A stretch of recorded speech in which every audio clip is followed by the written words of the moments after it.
credit. She's has gained expertise in investment promotion and anti-corruption policies for the country. Both of the two things happen to go together very well. So my name is Paolo von Schirach. I serve as president of the Global Policy Institute, and I so welcome from GPI. And I also serve as a professor of political science and international relations at Bay Atlantic University, both located the same premises. We're right here, and for those of you who've never been here before, in the heart of Washington, D.C., a few steps away from the White House.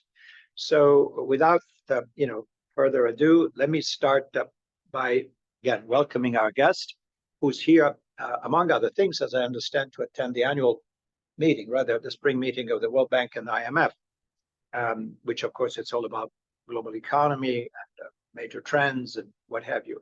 But we know, Halina, you are in a country that is sadly at war, being attacked by the Russians and resisting this attack. We know things are, have been ups and downs. Before we get into anything else, can you please give us, to us here and to everybody watching us, how are things going? How is the war going?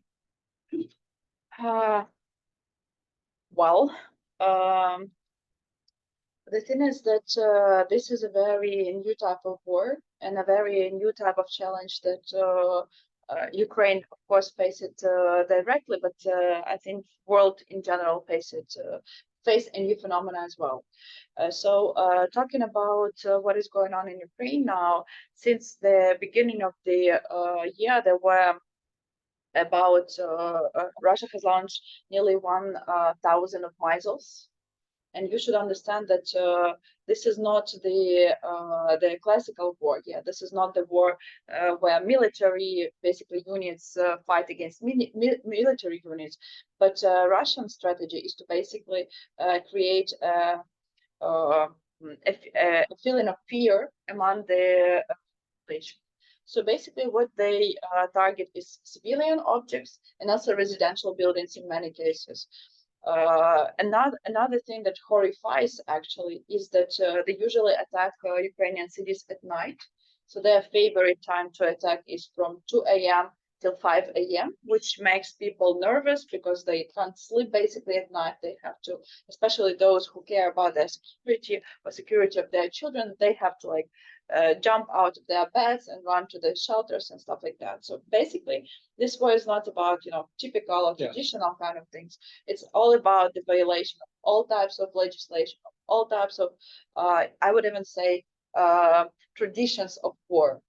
And that's exactly and especially why the global society and especially the civilized world, the leaders of the global leaders should be more active and even proactive. Yeah. So we know, again, for those of you who are not familiar with these matters, who have not followed the crisis in Ukraine, we're talking about, as she reminds us all, we're talking about attacks against civilians and most notably civilian infrastructure. If you attack power stations, that means no electricity, or the need to create backup systems or what have you, which sometimes it works, sometimes it doesn't, which causes enormous discomfort because in a modern society, you pull the electricity out, nothing works. Your elevator doesn't work, your electricity doesn't work, your refrigerator doesn't work, your factories don't work, your hospitals don't work, nothing works. So it's really complicated. But in this context, I think it's even more fascinating than to hear from you. There seems to be some ray of hope because you are here, among other things, to tell our audience about the possible economic opportunities, right? Investment opportunities, which is a double challenge. It is a challenge in a good day in any country. I've done this professionally for many years, not in Ukraine, and I know how complicated it is to be successful in having investment promotion strategies and how difficult it is to get the investors. So give us your sense of what is the picture, even taking into account these obviously shortcomings due to the Russian relentless attack. So what are the opportunities in your own judgment, where foreign investors, despite the war, could have a good chance of doing something good for the country and for themselves? Because you invest ultimately because you want to make money, right? You want to have something that is profitable. So tell us, in your sense, with your knowledge of the country, what are the sectors that you would consider most interesting for foreign investors, particularly American foreign investors? Before we actually move to that topic, Sure. I should say some additional facts about Ukraine.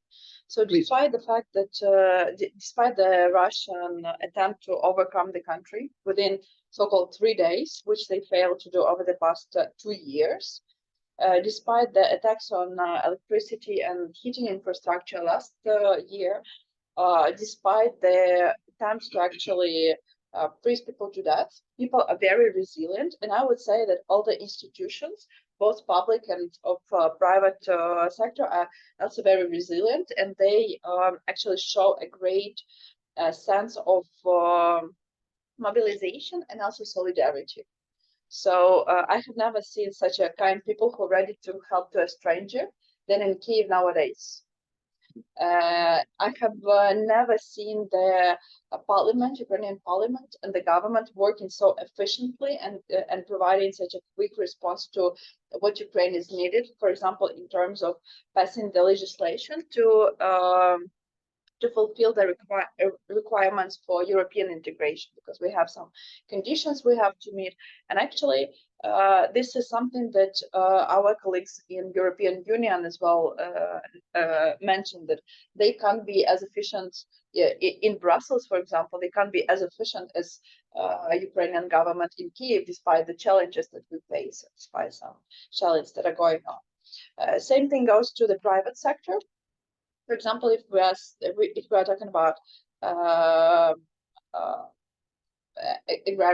agro sector, currently there are some tensions, in my opinion, provoked by some Russian forces, and definitely we see some Russian money, the smell of Russian money around the situation with some so-called Polish farmers, which are afraid that Ukrainian grain is harming their business. So Ukrainian farmers, even with all the circumstances of war and lost territories and stuff like that, they are still more efficient than some farmers in Europe, which means that private sector is very creative, flexible, and efficient in Ukraine. And this is definitely some people that you want to do your business with. Now, moving to the issue about the sectors which are the most attractive. Once again, we should divide probably these sectors into the sectors which are attractive and of high demand already now. So there is no actually need to wait for investment till the end of the war, because opportunities are already there. And the second part of the investment is so-called like typical or more traditional for Ukraine, where Ukraine traditionally has some really good advantages. So when we are talking about the sectors that are attractive now, I should also basically echo what you already said, that every challenge or every problem can be turned into a business opportunity by investment related people, by businessmen. So when we are analyzing the sectors which are attractive nowadays, they are directly related to the problems that Ukraine face. And I want to mention 3 sectors here. It's energy, basically sector, it's construction sector, and defense sector. So these 3 sectors, if you are in them, or if you are... So energy, construction, and defense. Yeah. These are your highlights. These are the highlights of now. So like if someone considers investment, and if someone considers investment in these sectors, it's better to invest right now than to wait, because the opportunities might be lost. When we are talking about energy, Ukraine has a number of nuclear power stations, but which is both advantage and disadvantage of energy system of Ukraine, because on one hand it's a generation of quite a cheap, like relatively cheap energy, but on another hand it's a concentrated generation. And now when basically like this peak, I would even say almost, not almost, like Soviets built huge electricity power plants which sometimes supply energy to a couple regions simultaneously. When they are under attack, Ukrainian government is changing the strategy to basically a so-called little generation or divided generation, where there should be a whole bunch of little sources of generation related to renewables, related to basically accumulating of electricity and energy, related to all types of generation, which can be like small and which can be as close as possible to the final supplier. So this is definitely something which is. Forgive me for interrupting, but let's say I am a potential. I operate in the energy field, and I may have diversified offers, whether it's a small generation, solar, or it could be other renewables, etc. Who is my customer? Who do I interact with? In other words, is this some state energy holding? Am I dealing with central government, regional governments? Who's going to pay me? I'm an investor. You need the energy generation or potentially transmission hardware, and where do I go? Who do I talk to? It can be actually well, now we have diversified market, and you can supply your energy either both or actually like in couple there are a couple ways to supply energy. So you can supply it directly to consumer, for example, for the like little business or I don't know, production or something like that. We call it direct agreements. Or you can actually supply it. That would be like a generator, probably, we're talking about.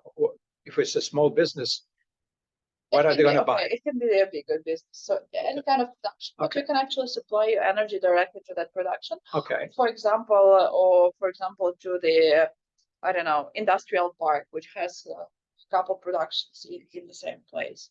And these direct contracts are already becoming a trendy thing. Or alternative, you can. Who's investing right now? Sorry, I just to be practical. If things are going on as we speak, typically the foreign suppliers are from where right now? From all over the places, and they are both domestic and foreign. We have a lot of investments from all types of European countries, especially from European countries where renewables have been trendy for some years. For example, Nordic countries or Germany, or so they're investing. Yeah. As we speak. Yeah. Once again, because Ukraine needs electricity, population needs electricity, business needs electricity, and you will definitely have as a client, consumer. Okay. Second sector, as we said, is construction. This is a very interesting also sector, because you also have a diversified market. So there are municipal buildings which will need reconstruction, for example, like hospitals, kindergartens, and schools, which were under attack, and they need, like, some of them have minor damages, and it's easy and relatively quick and cheap to reconstruct them, but they need constructing materials to do that. And also there is a huge private residential housing marketing. So just within the past couple of weeks, I've been talking to actually two huge investors in Ukraine who invest in construction business. Both of them are from Ireland. Ireland? Yeah, two companies from a tiny Ireland, from the island near Great Britain. Yeah, and they invest huge amount of sums in Ukraine. So one project is $300 million. And they are constructing their production, as we say. Hmm. So they plan to actually, if I'm not mistaken, they will actually start operating maybe next year. But we say, like, they will create facilities to have construction material there, or to actually build things. So they will provide the material. Construction material. Material. Yeah. Okay, Yeah. pieces, stuff that you use for constructing building.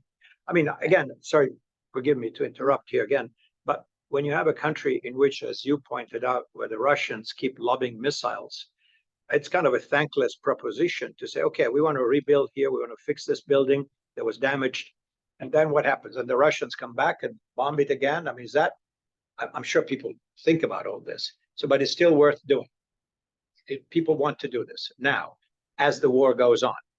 Well, if you're a private person and you live in your house and your house was damaged, you want to have fixed. Yeah. Now, you're not going to wait for whenever the war ends. No, because you need somewhere to live. Okay, good. That's a good point. And we should also understand that Ukraine is a big country. So, like, statistically, the chances that something will get into your house, for example, or your facility, it's like in a joke. Yeah, it's like 50-50. Like a chance to see a dinosaur on the street, it's 50-50. You will rather see or not see the dinosaur.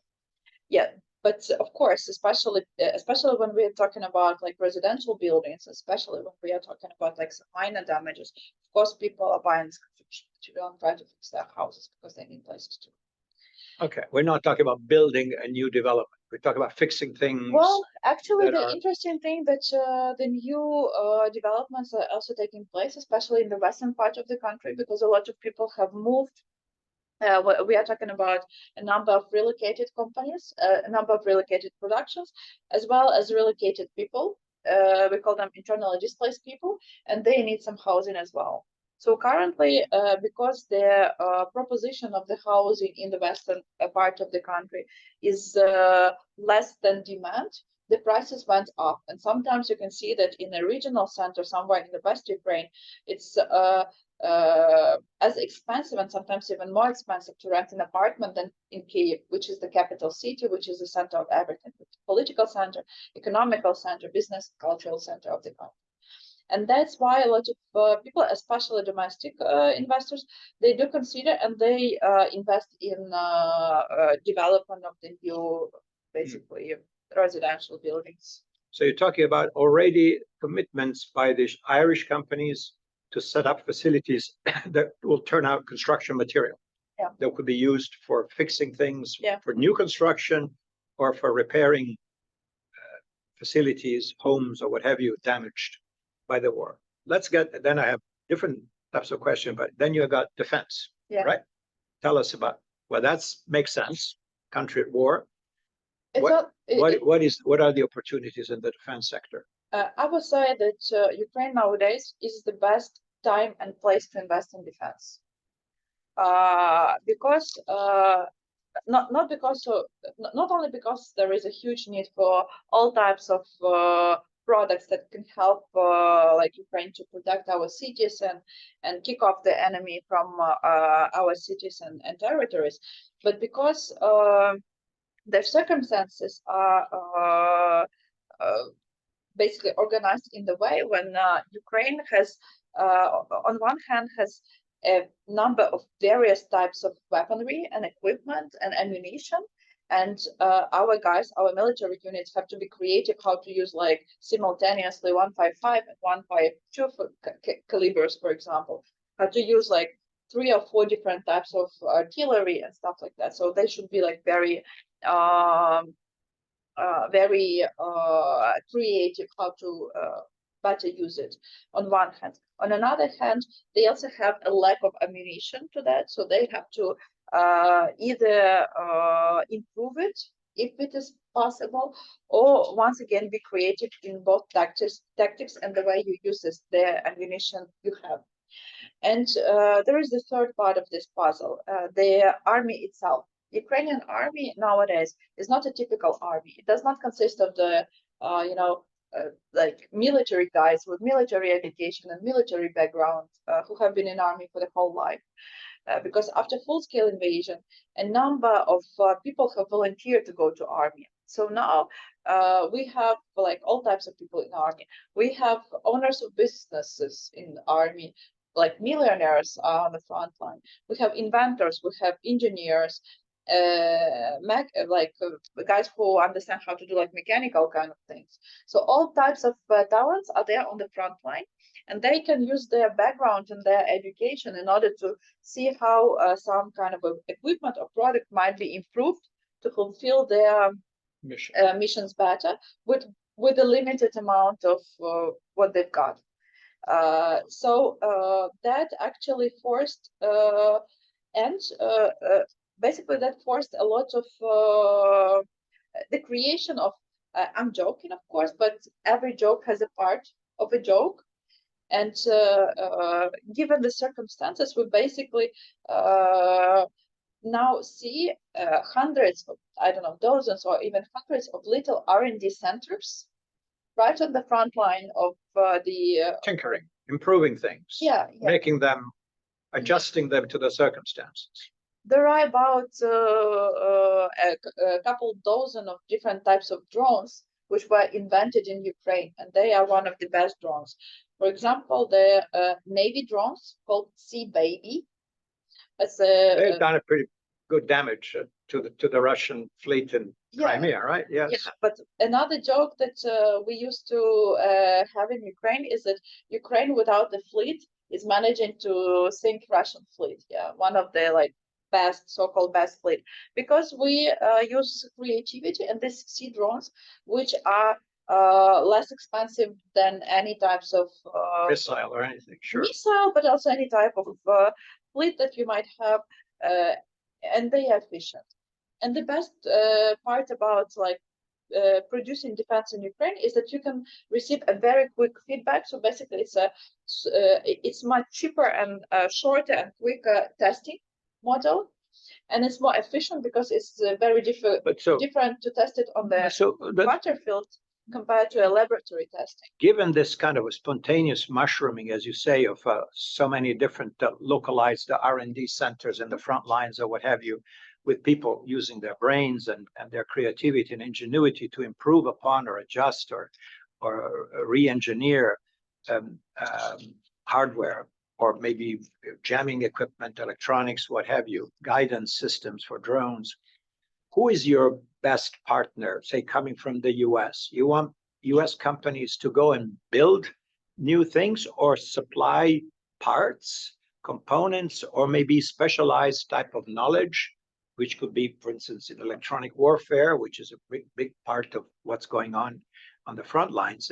In other words, who are you trying to address your offer for investments in the defense sector? Are you talking to I don't know, to Lockheed Martin, or are you talking to a small supplier, which could be here in the Washington area, that provides parts and components or guidance systems for specific types of ammunition? What is your target, or is it all of the above? I would say it's all of the above. And the reason why is because actually now also it's a game-changing time in Ukraine, because actually private sector is taking over the initiative. So when we are talking about drones production, and in my opinion, drones is the new generation of defense strategies. Yeah, because drone might cost you, for example, I don't know, $10,000, so even like $100,000, but you can hit a tank which costs $1 million. And when you have a limited amount of budgeting, and you have a choice to defend yourself with tanks or defend yourself with one tank or with 10 drones, you will definitely prioritize it. Drones, yeah. More cost effective. More cost effective, cheaper and quicker to manufacture, cheaper and quicker to maintain and stuff like that. You can quicker actually improve or change some kind of the functions. And when we are talking, for example, about drones production in Ukraine, it's probably 95% of all production of drones is the private sector. And of course, different companies in different teams, I would say, have different needs.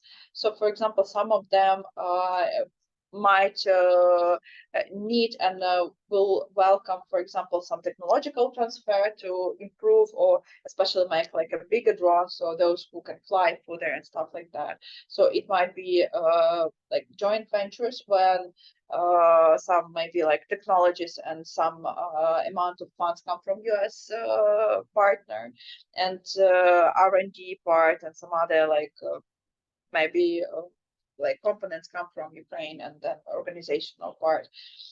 It might be a cooperation with venture capital, but we also welcome, and I'm seeking for this kind of context here in US. We also are seeking for big producers who can actually build the factories, build the production of manufacturing ammunition and things that are in big needs and in big amounts. Okay, thank you for that. That's fascinating. But let's get into the specifics. I see that in your rich background, you are also heavily involved with this entity in Ukraine that promotes foreign investments, right? Yeah. Tell us a little bit about, without getting in, I know this can become extremely technical and tedious, but fundamentally, you know what it is. Investors want to know, okay, where do I go? Whom do I talk to? And everybody says, oh, no worries. Here you have the one-stop shop. You know, I've done it around the world many times in countries that were not at war, and that was difficult enough. So usually the idea is the investor wants to know, where do I go? Who do I talk to? Who takes care of all my paperwork, permits, licenses? How do I open a bank account? How do all these mundane things, which cannot be taken for granted immediately because you don't speak the language, you don't know what's going on. The country is at war. There's a lot of uncertainty. So is this entity, which as I understand it, it's not public, it's private, right? Which one? The investment promotion. I forgot the exact name. I saw it online somewhere. Am I correct? So it's not a government agency. We have we have both. We have a couple players which are doing this work both in private sector and in governmental sector. In governmental sector, I would really advise to actually search more about Ukraine Invest. I'm in the board of this governmental agency. They are under basically the cabinet of minister. You call Ukraine Invest. Ukraine Invest. So that's the investment promotion agency of the government. Yeah. Okay. And we also have like some additional other agency which can help around. But basically the one-stop shop, I would probably say Ukraine Invest. And regarding, again, the usual stuff, which is respecting fulfillment of contracts and quick resolution of disputes. There's a problem, supplies, whatever, the money, who paid, who didn't pay. We said 50 of these. No, we said really 45, whatever. So if there's any problem, and there always are problems, especially in new business relationships, is there a quick way for the investor to be reassured that these things will be resolved fast and equitably? Or in other countries, sadly, you got to pay somebody to get these things resolved. So I don't know. Honestly, I can't venture any guess about Ukraine, but to expedite investments, you want to create an environment which is as transparent, as easy to navigate as possible, and where if there's any problem, the investor is reassured that things will be resolved quickly. It's not going to take 5 years to sort out a contractual disagreement or something. How is that environment? Well, when we are talking about like the private disagreement, for example, a disagreement between two private actors, so to say, they have probably like at least two typical ways to solve it. It's like Ukrainian course, or we also have an opportunity to actually use the international arbitration. Arbitration, yeah. Is that the prevailing choice of contract when people have a contract Actually, Do they it's go to really- arbitration? It really depends on the size of investment. For example, if we're talking about like really big investment, they quite often they use arbitration. But also if they are dealing with like really big, huge investment and the source of money goes from abroad. But like it really depends on the strategy of the company and also on the legal construction, which is suggested usually by the law firm that is working for advisors. And generally, when we are talking about new investments, companies do some prior research. And usually they, when we're talking about like big foreign companies, they usually you seek either for a private implementing partner and then they join with or they find like a good like English speaking and Western educated local management which understands the environment and understands the like rules and regulations and everything. So usually it's not a big deal. And then on the other side we have the governmental agencies which like really do their best and try to help around the big investors to make them feel comfortable. What about corruption? I know this is also one areas of competence where you kind of looked into that. And again, that's a problem that exists everywhere. Let's be frank. Yeah. But would you consider this a huge issue in Ukraine right now? Again, in a country at war, people are in need, and some people may try to get something extra here and there. That's understandable. It's human nature. But would you see that as a huge impediment to doing business, corruption, or is this something that can be managed easily right now? I would say that there were a lot of improvements for the past 10 years, but still,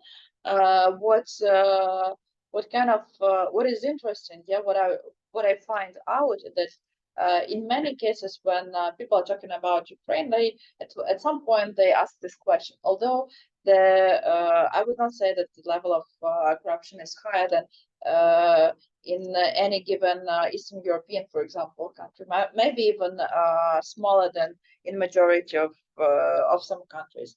But the reason why this question is asked is because actually it's Ukrainians who talk a lot about it.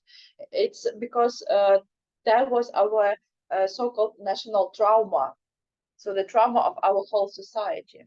10 years ago, we had a revolution, so-called a revolution of dignity. We had a pro-Russian president back to that time who ran away, Viktor Yanukovych, who ran away to Russia. He left all the liquor behind. I remember there was some, and not only liquor, pictures of his home. He left a lot. Very well appointed. A lot of things in his home, and his home was top secret place in Ukraine. So if you fly over his residency, you can be like shot down by air defense back to that time. So it was like top secret place. People didn't know anything about his life, anything about like what his house actually looks, because it was surrounded with a huge amount of lands and stuff like that. And during Yanukovych, nobody really talked about the level of corruption because there was no information. So people only could assume, yeah. But after he ran away, and some journalists could actually enter his house, and they saw all the luxury. They saw some, like golden stuff and things like that. A lot of media have picked corruption as their main topic, and a lot of organizations were occurring to actually fight with it, because when you have trauma, you really suffer and you really do a lot on this regard, and you talk a lot. Sometimes you talk even more than actually it probably deserves. But there were some sorry to interrupt. Yeah. There were some, at least, news that came to the West of President Zelensky firing some people, including in the Defense Department, if I'm not mistaken, who at least are charged with corruption. Am I correct on this? Is that true, or is that an exaggeration? No, this is true. This is true. And what I want to say actually is that because it was our national trauma, we have started to do a lot of to fulfill a lot of reforms and come up with new actually ways to mitigate the risks. So It was, as I said, the revolution of dignity was 10 years ago, so it was already like two political cycles after that. Within the first cycle, there was a big focus on creation of new anti-corruption bodies, like law enforcement bodies, to make sure that they are organized from the scratch, they have like good salary, they have good reputation and stuff like that. Within our circle, we also added another component because the efficient strategy to fight corruption should contain both fighting corruption but also prevention. And I would say that prevention should even prevail, yeah, because it gives more sustainable result with the less resources. So we added more actually tools and approaches to prevent, including the digitalization. So basically, we moved a lot of state services digitally. Now you can access a lot of services from your phone. For example, you can get some document from your phone, and you don't need to interact with a public official. You just basically suck it out of the system. Registry. So nobody can say, "I'll give it to you if you give me something." Yeah, okay. Yeah. Right. We were back to the time. We were inspired by Estonian example, and one of their presidents won election by actually one slogan. It was anti-corruption slogan. It says, "Your computer will never ask you for a bribe," and that's how Estonia went digital. Some, I don't know, 15 years ago or so. And now this is the track which Ukraine used. And in this digitalization process, we went far beyond Estonia. And now it's Estonian, basically, ministers and public officials who come and ask us to teach them how to actually. That's great. That's a great story. So, I mean, since our time is running out, I really wanted to make sure that your message comes across clearly. So let's roll it back for a moment. So you said what you would advise as a Ukrainian, and also as a lawmaker, you would say that your message to foreign companies, particularly American companies, since we're here in Washington, D.C., would be, let's look at, as you said, energy, construction, and defense are top priorities. We know, of course, that surprisingly, Ukraine continues to export grains, right? The agriculture, notwithstanding the collapse of the agreement, which was mediated by Turkey and the UN and this and that. And when Russia pulled out, everybody said, okay, it's done, it's over. You know, Ukraine will not be able to export grains except for by land, which is a lot more complicated, more expensive. Yeah. But you managed to export through the Black Sea because your little babies are killing the Russian Navy. Congratulations to what are they called? Sea baby? Sea baby. Okay, more of those. And so. Do you know that way? No, please tell me. This is a funny story because that's the last name of the head of our special security service. So his last name is Malu. In Ukrainian, if you translate it from Ukrainian to English, it's baby. Okay, Malu. Mali small, yes. So anyway, so that continues to go out to global markets through the Bosphorus and into the Mediterranean and what have you. Are there opportunities there for supporting Ukrainian agriculture? I mean, of course, the U.S. is a major producer and exporter of farm equipment, among other things. But are there opportunities there, or this is a sector that is reasonably well served as is? And how do you view that? Half year before the invasion, we have started to actually do research and calculation to start the reform of so-called agro-processing to stimulate adding value. Just to stimulate processing, added value, and stuff like that. Especially given that we have a huge amount of raw material. 40% of Ukrainian export before invasion. 40% of Ukrainian export was agriculture. So, like, it's a lot of raw material which you can work with. But after the full-scale invasion, in my personal opinion, agro-processing is even more attractive sector because of the constrained logistics. the raw material, the cost of raw material in Ukraine and the same raw material abroad is much higher. So basically, when you come to Ukraine and buy it within the country and process it within the country, you can have an added value twice, yeah, or you have this marginality which doubles, and also with the processed material, it's the amount is less. So once again, it costs you less to actually export it if you export it abroad, but also there is a big market in Ukraine, a market of consumers. What's the population of Ukraine right now? What is it? Yeah, before the full-scale invasion, it was about 37 million people. 37. It's complicated to provide the proper numbers now because some territories are occupied, and we have about 5-6 million. 5-6 million of refugees who went to like Poland, Germany, whatever. Yeah. So, well, so you have a domestic market, but so all told, again, of course, clearly, the war is a huge variable, and we were talking before beginning this conversation, and I'm sure you're very well aware of this, that there's this package for military aid mostly to Ukraine that is moving painfully slowly here in the US Congress. And this has nothing to do with Ukraine directly. It's got to do with our own politics, which are as confusing as they can be, but this is our own domestic American problem. Do you see, I mean, I guess you are in the business of being optimistic, I imagine. Otherwise, you wouldn't be representing your people. But do you see that assuming that this package is unblocked, that U.S. passes it and something starts moving in the right direction, combined with continuing support from Europe, which is not great, but it's also relevant, that will be enough as a minimum for Ukraine to hold the line. In other words, to prevent additional Russian advances. Unfortunately, the media coverage here has turned to be very bleak. People say, any day the Russians are breaking through, any day something bad is going to happen, any day Ukraine runs out of ammunition. It looks really bleak the way it's presented by our media.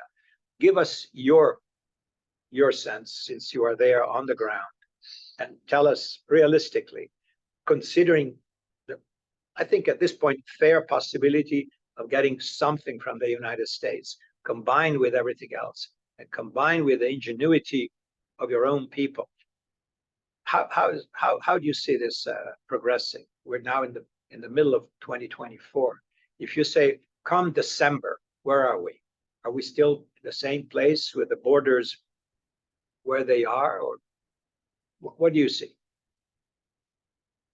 I have a couple opinions in this regard. Well, first, you should understand that this military assistance, which could have been voted half a year ago, yes.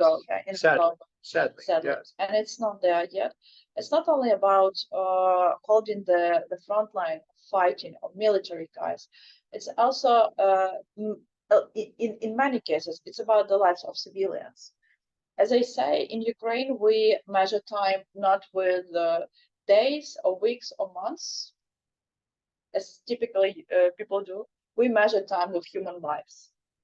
So each week, each month of reluctance of Western leaders or postpone decisions on, for example, this Ukrainian military aid, it costs thousands, hundreds of victims among civilians, among children, because there is a lack of ammunition for air defense, and this air defense cannot basically hit down the Russian missiles, which fly far to Ukrainian cities, and they kill basically whole families, sometimes like 3 generations in the same house killed with Russian missile because we lack ammunition to protect the civilians for sleeping in their beds. So this is first thing. Second thing that I want to say, and it's big shame, in my opinion, because I deeply love the United States of America. Sometimes I even joke that US is my second homeland, because actually I lived in US for quite some years.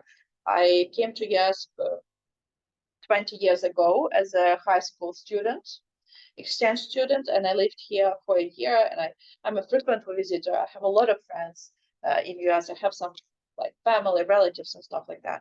And for me, it's a big shame that that some vital military needs of Ukraine is not covered by US, although US have plenty of this equipment. For example, we are talking about Patriot. Patriots are not always an equipment to fight the enemy. So in many cases, it's an equipment to actually protect the civilians.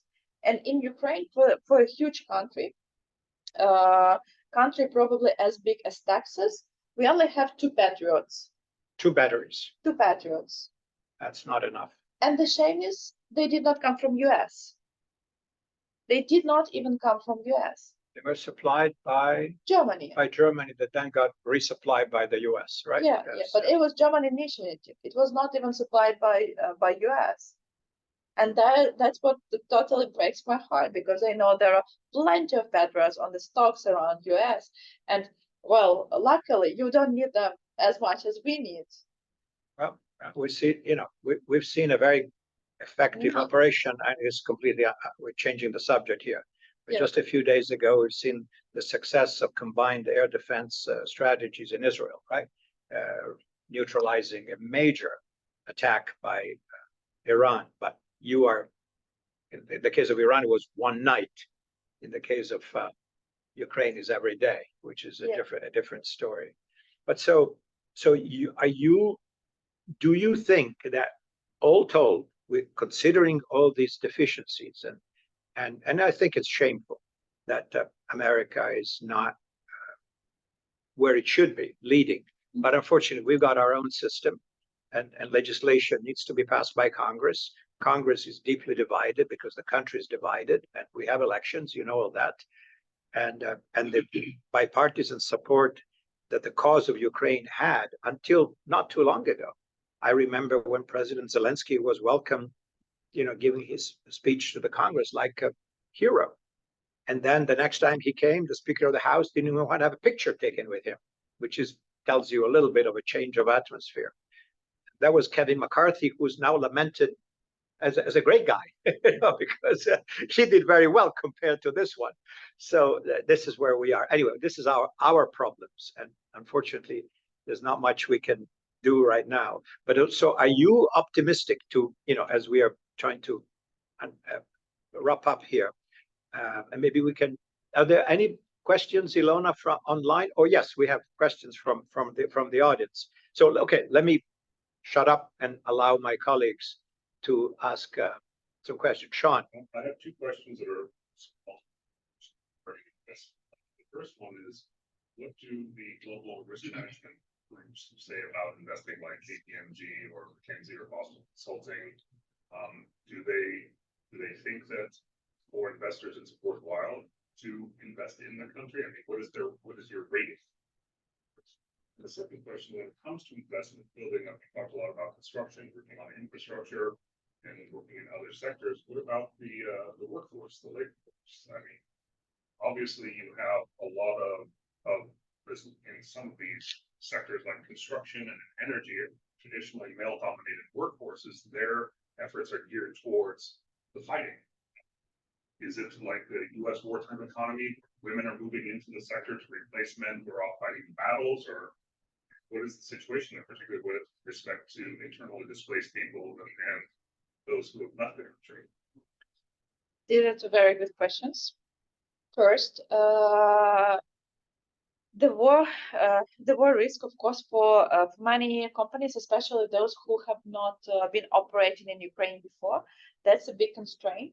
And this is something that they communicated a lot, for example, with me or other members of government while searching for this or basically attracting some investors.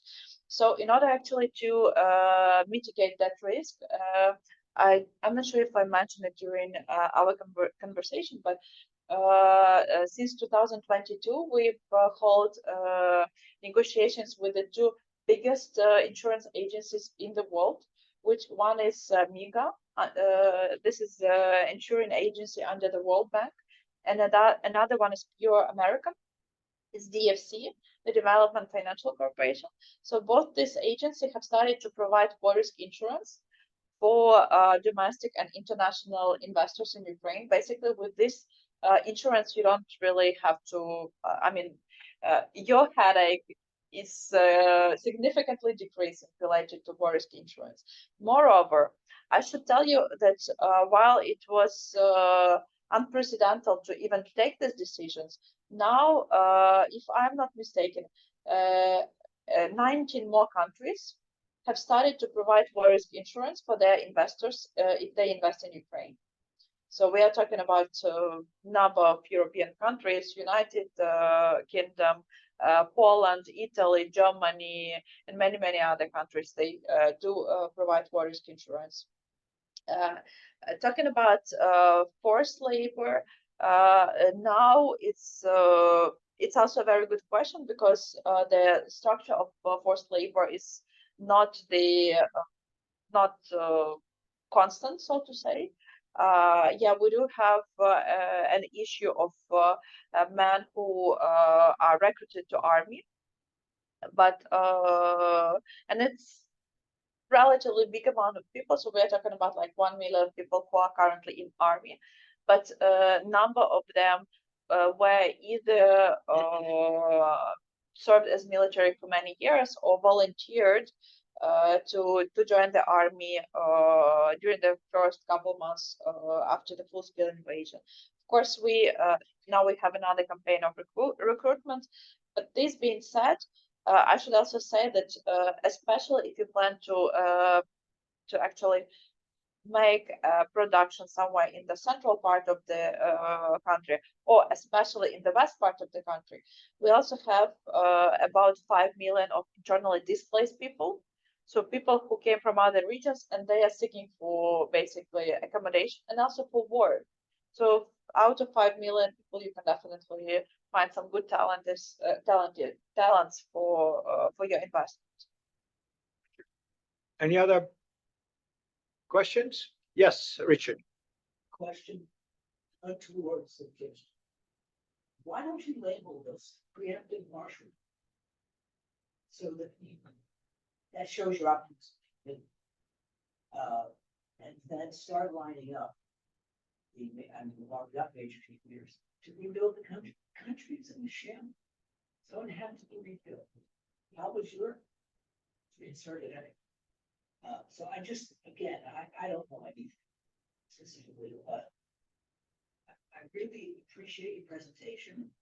And I think that Ukraine deserves to live on, and it's going to be a difficult task. The world has to gather around. And so that's just about it. So Ukraine's Marshall Plan. Yeah, Marshall. Yeah, a lot of people are talking about that and trying to put this puzzle together. In my opinion, it's very important to actually choose the proper strategy and proper basic strategy where the resources allocated for Ukraine's recovery, and I prefer the word recovery, not reconstruction, because when you are saying construction, a lot of people mean some physical thing. In my opinion, it's important to change, to change a lot of things systematically, to change a new social agreement. Yeah, like to organize new social agreement, to organize new, basically institutions, new pass new reforms, and general change the priorities and focus of the whole society. So in this regard, I really admire the experience of Germany and Japan after the World War II. Many countries were in disaster after the European countries were in disaster after the World War II, but particularly Germany was physically ruined. So it was like nothing was there. Japan, the same thing. It was physically ruined and like mentally and everything. But these countries, they chose to put a main emphasis on economics, industrialization, innovations in many cases, and they did pass a lot of reforms, economic and social reforms. Of course, we can't copy paste this experience because the economic reforms back in Germany 80 years ago were totally different from what we need now. For example, one of their reform was to abolish the bread cards.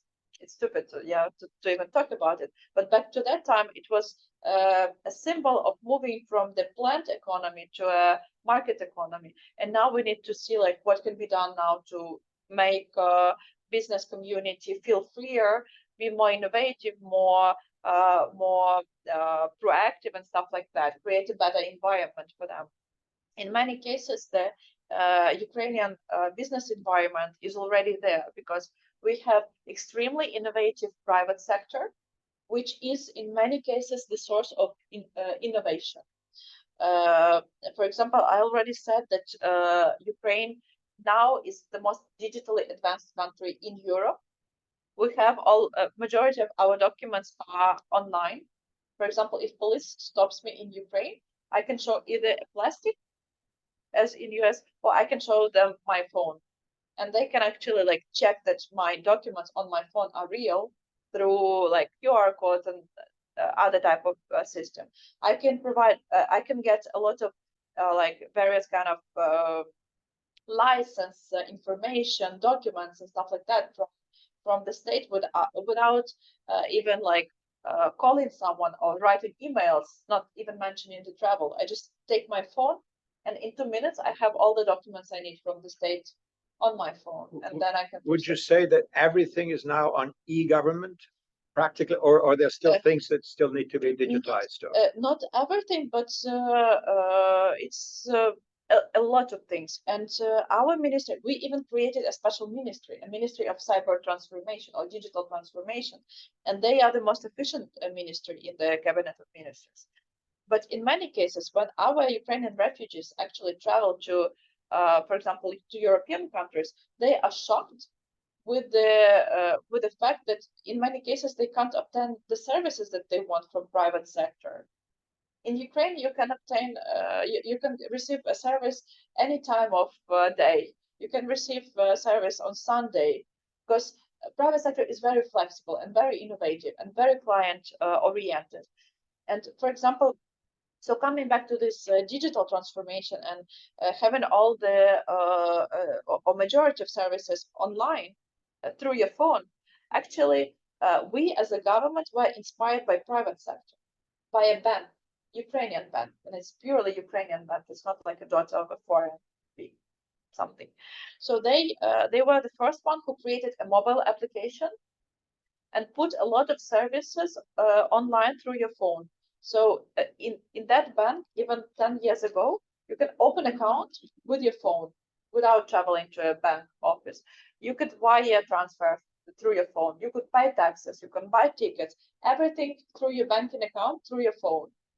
And that was something super new, but other banks, they realized that they need to create their mobile application in order not to lose the market.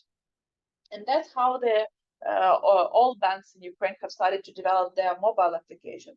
Even those banks which came from Europe and which don't have mobile applications in their European headquarters and stuff like that.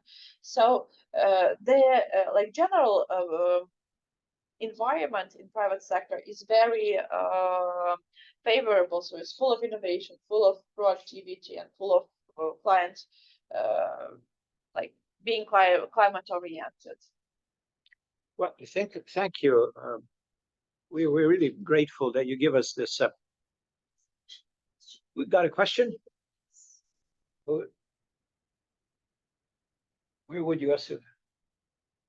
Well, I guess we already said that.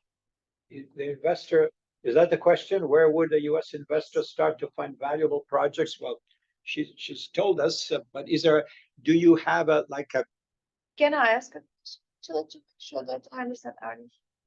So it really depends on what kind of investor we are talking about. If we are talking about, for example, venture capital or investment funds, this is one thing. So if you're just like searching for the best project to allocate your funds and then like get more money, I would say that the best way is to actually find a local implementing partner.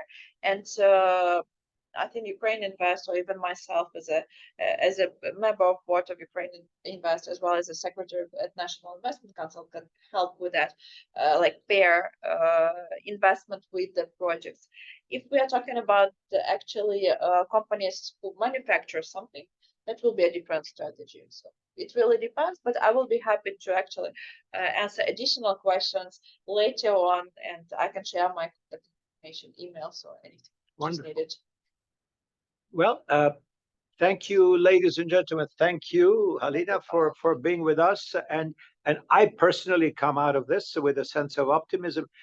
I would not have thought that, I mean, we say here necessity is the mother of invention and all that, but the fact that in this dire circumstances, a country at war with bombings and missiles lobbed by the Russians on cities and destroying infrastructure and power centers, that you have a state-of-the-art digital services government, it's really, really remarkable. This is something I would not have guessed, because I would have said this is probably the last thing that people can focus on because they've got more pressing and more urgent things to do. But it seems to me that things are not, obviously we discovered they're not what they look, and we certainly hope for Ukraine to resist, to show continuing resilience as you've done, surprising the whole world from day one of this war back February, more than 2 years ago. And I hope that the US, our government, will do its part, and the other partners of Ukraine, but in particular what you mentioned at the very end, that is these forms of business insurance provided by the yes, by the Development Finance Corporation, which is very active, a mega World Bank, and also, as you said, on a bilateral basis by other governments of the EU. And by the way, the EU, if I'm not mistaken, also provides budgetary assistance, right, to fund government operations. So that all that combined will prove Mr. Putin wrong, because I guess his strategy is to wait you out, right? To say who's the one who can endure this the longest. I think for the moment you've proven everybody wrong, in the sense of those who said, it's over, Ukraine is done. Well, it's not done, it's not over, and I really hope that with Western help you can hold the line, and not just hold the line, win the war. I know it's a long shot, but in the meantime, I wish you success in your efforts to sensitize the business community to opportunities.